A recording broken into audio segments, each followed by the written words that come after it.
नमस्कार। आज के इस बेहद खास विश्लेषण में आप सभी का स्वागत है। आज हम बात करने वाले हैं कर्क राशि यानी कैंसर राशि के बारे में।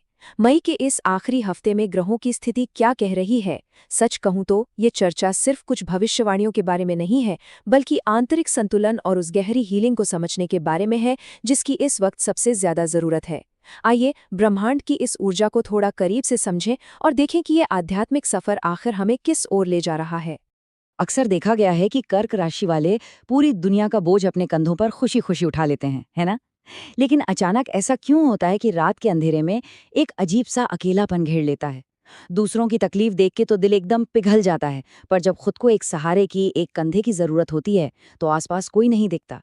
ये जो अचानक से आने वाली भावनात्मक थकावट है, ये कोई मामूली बात नहीं है।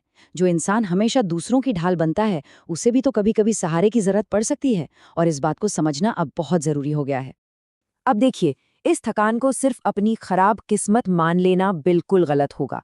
दरअसल ये ब्रह्मांड का एक बहुत ही स्पष्ट और बड़ा इशारा है। न्याय के देवता शनिदेव इस समय रेवती नक्षत्र में हैं और देवगुरु बृहस्पति का भी कर्क राशि में जल्द ही प्रवेश होने वाला है। इसका सीधा सा मतलब ये है कि अब समय आ गया है एक बड़े आध्यात्मिक बदलाव का। ये ग्रह मानो आपसे कह रहे हैं कि बहुत जी लिए दूसरों के लिए, अब थोड़ा अपना भी ख्याल रखिए। ये सेल्फ केयर यानी खुद की देखभाल की तरफ यूनिवर्स का एक सीधा और बेहद जरूरी बुलावा है।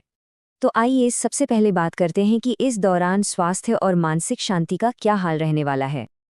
आजकल एक बहुत बड़ी परेशानी जो देखने में आ रही है, वो है अंदरूनी उथल-पुथल। होता क्या है कि शरीर में जरा सी भी हलचल हुई और हम तुरंत इंटरनेट पर उसके लक्षण खोजने लगते हैं, बिना बात की घबराहट। ये सिर्फ अपनी मानसिक शांति को खुद ही भंग करने वाली बात है। ग्रहों की स्थिति इस वक्त मांग कर रही है कि हम इस स्क्रीन से, इस सोशल मीडिया के शोर से थोड़ा दूर हटें। बाहर की आवाजों को बंद करके जरा अपनी अंतरात्मा की आवाज को सुनिए। यकीन मानिए, इस वक्त सबसे बड़ा आध्यात्मिक मार्गदर्शक कोई बाहर वाला नहीं, बल्कि इंसान के अपने ही भीतर मौजूद है।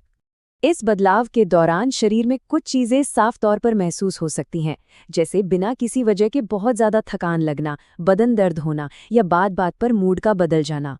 पर एक बात समझनी होगी कि ये कोई गंभीर बीमारियां नहीं है। ये तो बस शरीर का अपना एक तरीका है ये बताने का कि अब थोड़ा रुक जाइए, शांत हो जाइए और खुद के अंदर झांक कर देखिए। इस उलझन का जो भी समाधान है वो किसी क्लिनिक या दवा की दुकान पर नहीं, बल्कि अकेले में बिताए गए उन शांत पलों में ही छिपा है। चलिए अब थोड़ा आर्थिक स्थिति और पैसों के लेन देन को भी समझ लेते हैं कि वहाँ कौन सी सावधानियां बरतनी जरूरी हैं। एक बात बिल्कुल गांठ बांध लीजिए कि गुरु और शनिदेव को शॉर्टकट का रास्ता जरा भी रास नहीं आता। इसीलिए कोई भी ऐसा निवेश जिसमें जोखिम हो या जो रातों रात अमीर बनने का सपना दिखाएं, उससे 100 कदम दूर रहना ही बेहतर है। जल्दबाजी में लिया गया कोई भी आर्थिक फैसला रातों की नींद उड़ा सकता है। लेकिन अच्छी खबर भी है, अगर आपका कोई पैसा लंबे समय से कहीं फंसा हुआ था या किसी को उधार दिया था, तो उसके वापस आने के पूरे पूरे योग बन रहे हैं। और हाँ, जो लोग बिजनेस पार्टनरशिप में हैं, उनके लिए तो मुनाफे के शानदार संकेत हैं।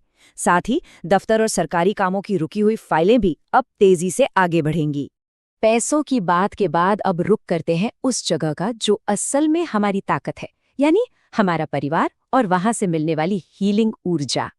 यकीन मानिए, इस समय घर परिवार का माहौल किसी भी अच्छी से अच्छी थेरेपी से बढ़कर साबित होगा। भले ही आप अंदर से खुद को थोड़ा बुझा बुझा या थका हुआ महसूस करें, लेकिन जब परिवार के लोग साथ बैठते हैं, हंसी मजाक होता है या फिर दूर रहने वाले रिश्तेदारों से कोई लंबी सी वीडियो कॉल हो जाती है, तो ये पल एकदम जादू की तरह असर करते हैं। छोटी छोटी खुशियां देखते ही देखते सारे तनाव को छू मंतर कर देंगी और मन को अंदर तक तरोताजा कर देंगी। और एक बहुत ही दिलचस्प बात सामने आ रही है। कर्क राशि के जातकों का झुकाव इस दौरान आध्यात्मिक और हीलिंग वाली चीजों की तरफ बड़ी तेजी से बढ़ेगा, जैसे टैरो रीडिंग हो गई या फिर मेडिटेशन, ज्योतिष या लॉ ऑफ अट्रैक्शन। इन सब में गहरी दिलचस्पी जगेगी।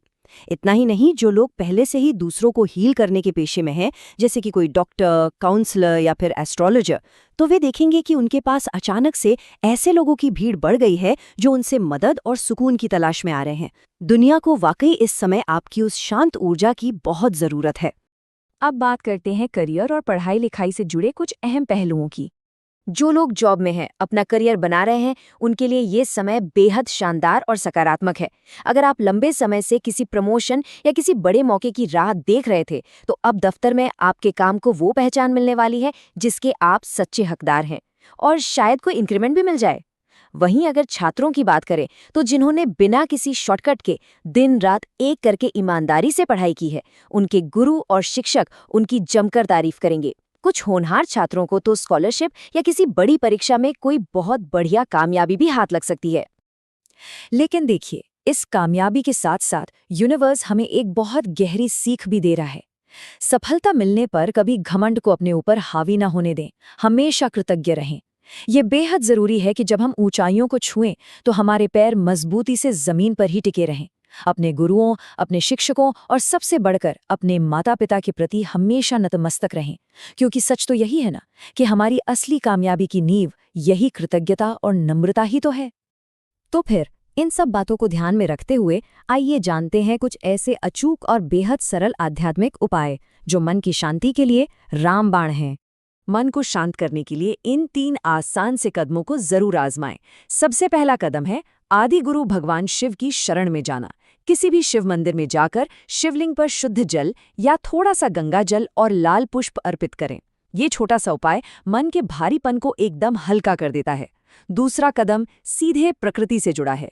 चूंकि कर्क एक जल तत्व की राशि है, इसलिए पानी के आसपास थोड़ा वक्त बिताएं। किसी नदी के किनारे खामोश बैठ जाएं या बस साफ पानी में पैर डालकर ही बैठ जाएं। ये आपको अंदर से ही हील करेगा।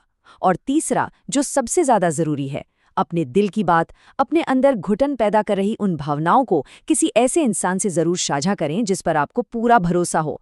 मन में बातों को दबाकर रखना अब ठीक नहीं है। बस ये 3 कदम उठाइए और आप खुद महसूस करेंगे कि कैसी गहरी शांति मिलती है। अंत में एक सवाल जो सीधा दिल पर चोट करता है, आखिर कब तक दूसरों के आंसू पोंछते हुए अपने ही आंसुओं को छुपाया जाएगा? ये बात समझनी होगी कि जो लोग हमेशा दूसरों की ढाल बनते हैं, मजबूत बने रहते हैं, उनका भी कभी कभी कमजोर पड़ जाना एकदम स्वाभाविक है। हर समय पत्थर बने रहना जरूरी तो नहीं है ना। अपनी भावनाओं को खुलकर स्वीकार करना, खुद की परवाह करना और कभी कभी दूसरों से ये उम्मीद करना कि वे भी आपका ख्याल रखें, ये कोई कमजोरी नहीं है। ये तो इंसान होने की सबसे खूबसूरत निशानी है। जिस दिन हम इस सच्चाई को अपना लेंगे, असली हीलिंग तो बस उसी दिन से शुरू हो जाएगी। और इसी खूबसूरत विचार के साथ हम आज की इस चर्चा को यही विराम देते हैं। हर हर महादेव सिर्फ कोई नारा नहीं है, बल्कि उस परम शक्ति के प्रति हमारा पूरा समर्पण है। अगर इस वक्त मन में कोई भी भारीपन या कोई ऐसी बात है जो किसी से नहीं कह पा रहे हैं, तो इन कमेंट्स को अपनी एक सुरक्षित जगह मानिए और उस बोझ को वहां उतार दीजिए। अगर इस विश्लेषण ने आपको थोड़ी भी सही राह दिखाई हो, तो इसे उन खास लोगों तक जरूर पहुंचाएं जो बिना कुछ कहे भी आपके दिल का हाल समझ जाते हैं। और हमेशा याद रखिएगा, आप बहुत अनमोल हैं। अपना पूरा ख्याल रखें। इस सफर में हमारे साथ बने रहने के लिए आपका बहुत बहुत धन्यवाद।